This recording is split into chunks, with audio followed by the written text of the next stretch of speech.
So, hi everyone! Another video na naman ang aking gagawin. Hello sa lahat ng aking mga kapistok.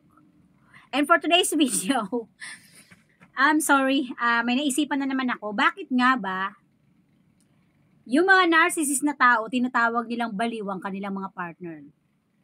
Lalo na kung yung mga partner nila ay seloso, malaki, or mataas ang insecurity sa kanilang katawan.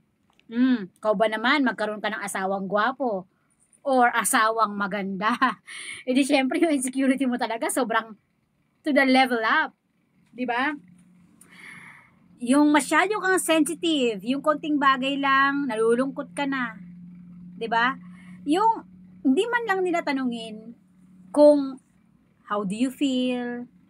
Kumain ka na ba? Masaya ka ba ngayon? Masama ba pakiramdam mo? Wala nang ganun-ganun sa mga narcissist.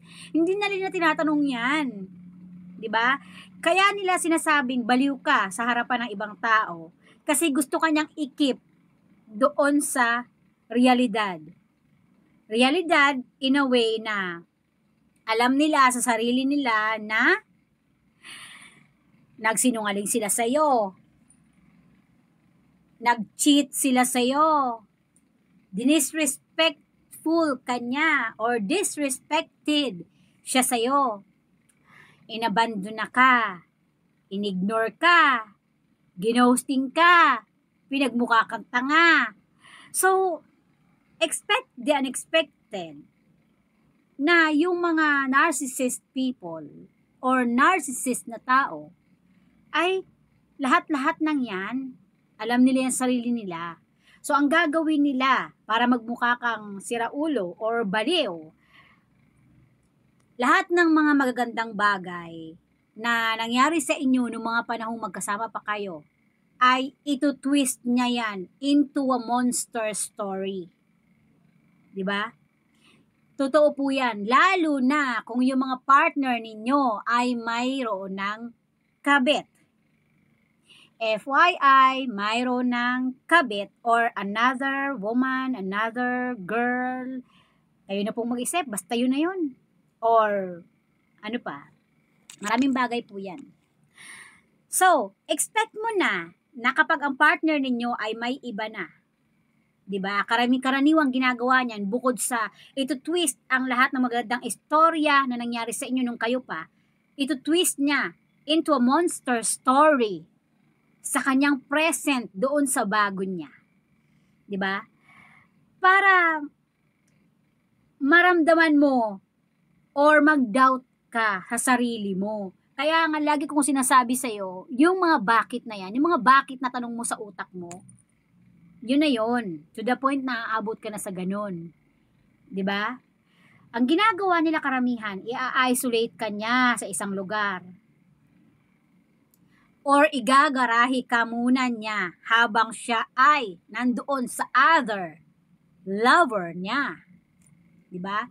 Nanakawin nila yung buong pagkatao mo para magmukha silang mabuti sa present nila ngayon. Like, kung may kabit ang iyong partner, sasabihin nila, lahat ng ikasasama mo. Kung pwede nga lang, patayin ka niya sa mga kwento niya. Kaibigan, gagawin niya po yan. Kasi nga, ninakaw niya yung pagkatao mo. Ginawa ka niyang monster sa mga kwento niya sa ibang tao. And guess what? Hindi lang sa ibang tao, hindi lang sa kabit niya, kundi pati sa kumpare niya, kaibigan niya, kapatid, kapamilya, lahat-lahat ng klaseng paninira, sasabihin niya sa iyo. Tandaan niyo po yan. At minsan nga, kahit sa sarili mong anak, sarili mong magulang, di ba? Kakabigin niya yan, masiraan ka lang, para sa mata nila, maging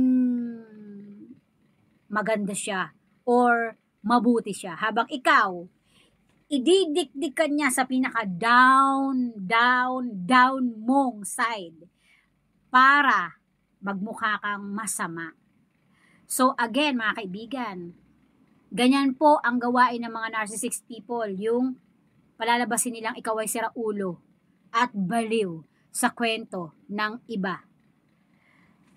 Ay, hindi ko alam kung bakit may mga gantong tao. Mostly kasi, ang pagiging narcissist ay sakit po yan. At I believe, kailangan nilang magpakonsulta sa isang professional na tao para mabigyan sila ng tamang counseling. Pero dahil nga sa narcissist sila, hindi sila naniniwala sa ganyan. Kasi nga, yung thinking nila ay masyado silang matalino.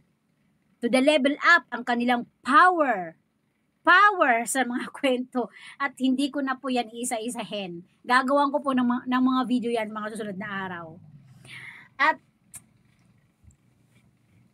sa totoo lang mga kaibigan, ang hirap kapag may ganyang kang partner.